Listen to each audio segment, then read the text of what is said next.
Veg egg gravy. இது எப்படி பண்ணுறது அப்படின்றத ஸ்டெப் பை ஸ்டெப்பாக இந்த வீடியோவில் நான் சொல்லியிருக்கேன். நீங்கள் ஸ்கிப் பண்ணாமல் பார்த்தீங்கன்னா தான் உங்களுக்கு தெரியும். சப்பாத்தி பூரிக்கெலாம் அட்டகாசமாக இருக்கும். நீங்கள் ஒன்ஸ் இதை செஞ்சு நீங்கள் கொடுத்தீங்கன்னு வச்சுக்கோங்களேன், உங்கள் கிட்ஸுடைய ஃபேவரட் டிஷ்ஷாகவே இது ஆகிடும். இது எப்படின்றத இந்த வீடியோவில் நான் சொல்கிறேன். இதுக்கு நான் வந்து 1.5 லிட்டர் பால் எடுத்திருக்கேன். உங்களுக்கு வந்து 1 லிட்டர் வேணும்னாலும் எடுத்துக்கலாம், 1/2 லிட்டர் வேணும்னாலும் எடுத்துக்கலாம். அதாவது உங்கள் ஃபேமிலி மெம்பர்ஸை பார்த்து எடுத்துக்கோங்க. நான் ஃபுல் ஃபேட் மில்க் தான் நான் எடுத்தேன்.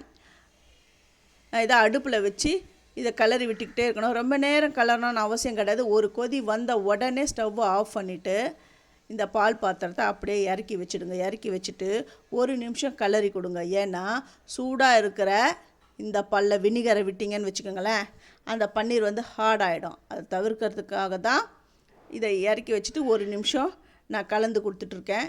இப்போ வந்து வினிகரை கொஞ்சம் கொஞ்சமாக ஆட் பண்ணுறேன். இந்த வினிகரை வந்து எல்லா சூப்பர் மார்க்கெட்லேயும் கிடைக்கும். இதை வாங்கிட்டு வந்து இதில் கொஞ்சம் தண்ணி ஆட் பண்ணுங்கள்.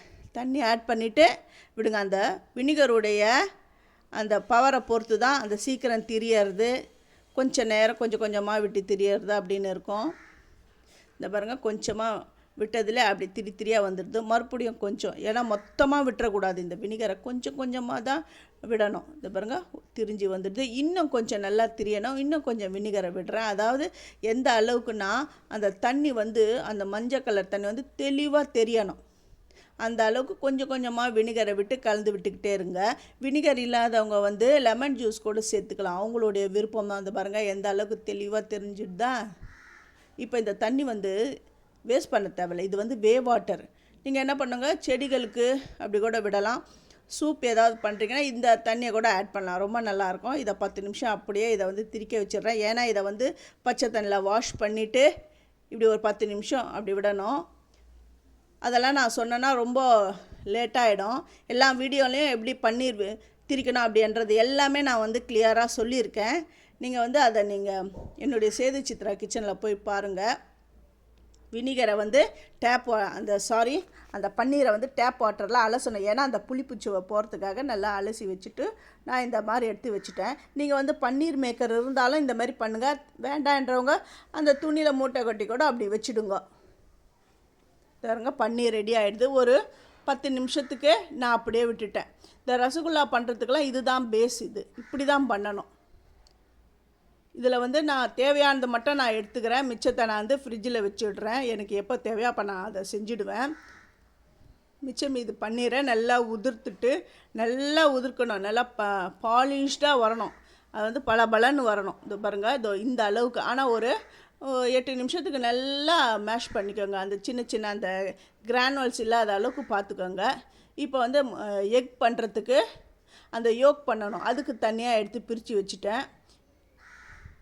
இதில் எப்படி நான் வந்து மஞ்சக்கரு பண்ண போகிறேன்னா, வீட்லேயே நான் அரைச்சா மஞ்சள் பொடி வச்சுருக்கேன். இந்த விரலி மஞ்சளை, குழம்பு மஞ்சள், அதை வந்து மிக்சியில் போட்டு பவுட்ரு பண்ணி வச்சுருக்கேன். அதை தான் நான் இதில் சேர்த்து அந்த யோக் ரெடி பண்ணிட்டேன். இப்போ வந்து இது வெள்ளைக்கருக்கு வந்து கொஞ்சம் ஜாஸ்தியாக எடுத்துக்கோங்க பன்னீரை. ஏன்னா வந்து மஞ்சக்கரு வந்து நம்ம குட்டி குட்டியாக தானே பண்ண போகிறோம். அதனால் கொஞ்சம் கம்மியாகவே அந்த பன்னீர் எடுத்துக்கோங்க. இதை பாருங்கள், இதில் வந்து ஒரு 5 அதாவது யோக் வர அளவுக்கு பண்ணிட்டேன். நான் ரவுண்ட் பண்ணி வச்சுட்டேன். இப்போ வந்து இந்த 5 யோக்குக்கு வந்து 5 வெள்ளைக்கரு வேணும்ல, அது வந்து அந்த பன்னீரை, அந்த ஒயிட் கலர் பன்னீரை அப்படி பிரித்து வச்சுட்டேன். இந்த பூரணம் வைப்போம் பாருங்கள், கொழுக்கட்டை பூரணம் வைப்போம், அதே மாதிரி தான். இது வந்து டக்குன்னு செஞ்சிடலாம். அவ்வளோதான். வச்சு மூடிட்டு அந்த முட்டை எப்படி இருக்கும், ஓவல் ஷேப்பில் இருக்கும். அந்த ஓவல் ஷேப்பில் அப்படி பிடிச்சி வச்சுடுங்க. பாருங்க, அது மாதிரி பிடிச்சி வச்சுட்டேன். முட்டை ரெடி. இதே மாதிரி எல்லாத்தையும் நான் பிடிச்சி வச்சு உங்களுக்கு காட்டுறேன் பாருங்கள். இது சட்டுன்னு பண்ணிடலாம். இந்த மாதிரி நீங்கள் வந்து வீக் டேஸில் குழந்தைங்கள்லாம் அந்த லீவு டைமில் இருப்பாங்க பாருங்கள், அந்த மாதிரி செஞ்சு பாருங்களேன், உங்களுக்கே ரொம்ப பிடிக்கும். இந்த பாருங்கள், ஒரு நூல் வச்சு கட் பண்ணி காட்டுறேன். சூப்பராக முட்டை ரெடியாக ஆகிடுது. இப்போ எல்லா முட்டையும் இதேமாரி ஸ்ப்ளிட் பண்ணி கொடுக்குறேன் பாருங்கள். 10 பீஸு ரெடி ஆகிடுது. இதை வந்து வறுத்துக்கணும். ஃபஸ்ட்டு நான் தோசைக்கல் வச்சுருக்கிறேன். கொஞ்சமாக தண்ணி இதில் விடுறேன். அப்புறம் வந்து எண்ணெய் வந்து 1 ஸ்பூன், உப்பு, மஞ்சள் பொடி, அப்புறமா காஷ்மீரி மிளகாய் தூள், இதெல்லாம் சேர்த்துட்டு நல்லா கலந்து விட்டு எண்ணெய் பிரிஞ்சு வர அளவுக்கு லைட்டாக அதை வந்து கலந்து கொடுத்துக்கிட்டே இருங்க. இந்த எண்ணெய் பிரிஞ்சு வந்த உடனே நம்ம கட் பண்ணி வச்சுருக்கிறோம் இல்லையா, அந்த முட்டையை இதில் போட்டு ஃப்ரை பண்ணுங்கள். ரொம்ப நேரம் ஃப்ரை பண்ணாதீங்க, ஏன்னா ஹார்டாக ஆகிடும். சும்மா அப்படி போட்டு ஒரு பரட்டி எடுத்து வச்சுக்கோங்க. இந்த 10 பீஸையும் இதில் அப்படியே அடுக்கி விடுறேன். ஃபஸ்ட்டு என்னுடைய வீடியோவை பார்க்குறவங்க சப்ஸ்கிரைப் பண்ணலைன்னா சப்ஸ்கிரைப் பண்ணுங்கள். ஆல் என்ற ஆப்ஷன் தொடுங்க. அப்போ தான் நான் போடுற ஒரு வீடியோவுடைய நோட்டிஃபிகேஷனும் உங்களுக்கு காட்டும். உங்களுக்கு பிடிச்சிருந்தா உங்கள் ஃப்ரெண்ட்ஸுக்கும் நீங்கள் ஷேர் பண்ணுங்கள், லைக் பண்ணுங்கள், ஹைப் கொடுங்க. போட்ட உடனே டக்குன்னு நான் வந்து இப்படி திருப்பி விட்டுட்டேன் பாருங்கள். எல்லாத்தையும் கடன்னு திருப்பி விட்டுட்டு உடனே வந்து எடுத்துடணும், அப்படியே விட்டுறக்கூடாது. இப்போ எல்லாத்தையும் எடுத்துட்டு இப்போ கிரேவி பண்ணுறேன். இது வந்து இந்த ப்ராசஸ் ரொம்ப லாங்காக போகுதே அப்படின்னு சொல்லாதீங்க. ரொம்ப லாங்காக, அதாவது இது செய்கிற டைம் வந்து லாங்காலாம் போகாது. ஏன்னா நீங்கள் அடிக்கடி செஞ்சிங்கன்னா இது பழக்கம் வந்துடும், சட்டுன்னு செஞ்சு முடிச்சுடுவீங்க. அவ்வளோக்கும் இது வந்து லாங்காக போனாலும் இது ஒர்த்தான ஒரு ரெசிபி தான் இது. ஒரு தக்காளி எடுத்திருக்கேன். அதை கட் பண்ணி மிக்ஸி ஜாரில் போட்டு இதை நல்லா அரைச்சி எடுத்துகிட்டு வந்துடணும். இப்போ ஒரு கடாயில் எண்ணெய் விட்டு இருக்கிறேன். ஒரு பெரிய வெங்காயத்தை கட் பண்ணி சேர்த்துருக்கேன். பச்சை மிளகா வந்து கீனி போடுங்க. முழுசாக போட்டிங்கன்னா வெடிச்சிடும். அது எண்ணெயில் அப்படி போட்டு ஃப்ரை ஆகும்போது அதனால் அது கீனி தான் போடணும். இஞ்சி பூண்டு பேஸ்ட்டு நான் சேர்த்துருக்குறேன். அது பச்சை வாடை போன உடனே அரைச்சி வச்சுருக்கிற அந்த மீடியம் சைஸ் தக்காளி தான் நான் வந்து கட் பண்ணி அரைச்சி வச்சுருக்கேன், அதை சேர்த்துருக்குறேன்.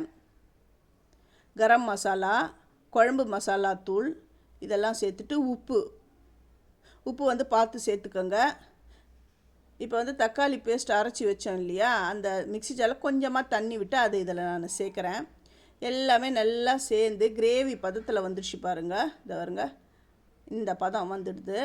இப்போது கட் பண்ணி வச்சுருக்கிற, அதாவது ஃப்ரை பண்ணி வச்சுருக்கிற அந்த முட்டையை இதில் சேர்த்துடணும். எல்லாத்தையும் இதை சேர்த்துட்டு இந்த மசாலா இதில் கோட்டாகிற அளவுக்கு கொஞ்சம் அப்படியே லைட்டாக கலந்து கொடுங்க. ரொம்ப வேக வச்சிடாதீங்க. இது நல்லா இப்படி கலந்து கொடுத்தீங்கன்னா அவ்வளவுதான். வெஜ் எக் மசாலா ரெடி ஆகிடுது. இப்போ ஸ்டவ் ஆஃப் பண்ணிவிடுங்க. கொத்தமல்லி தழைகளை அதுக்கு மேலே கொஞ்சமாக அப்படி தூவிடுங்க. இது சப்பாத்திக்கும் இந்த பூரிக்கும் இந்த மாதிரி செஞ்சு சாப்பிட்டு பாருங்களேன், சான்ஸே கிடையாது. நான் செஞ்சு வச்சோடனே பாருங்க, இதை இந்த சப்பாத்திக்கு வச்சு சாப்பிட்றேன், அட்டகாசமாக இருக்கும். நீங்களும் இதை உங்கள் வீட்டில் செஞ்சு பாருங்களேன். செஞ்சு பார்த்துட்டு எப்படி வந்ததுன்னு எனக்கு கமெண்ட் பண்ணுங்கள். சூப்பரான வெஜ் எக் மசாலா ரெடி ஆகிடுது. தேங்க்யூ.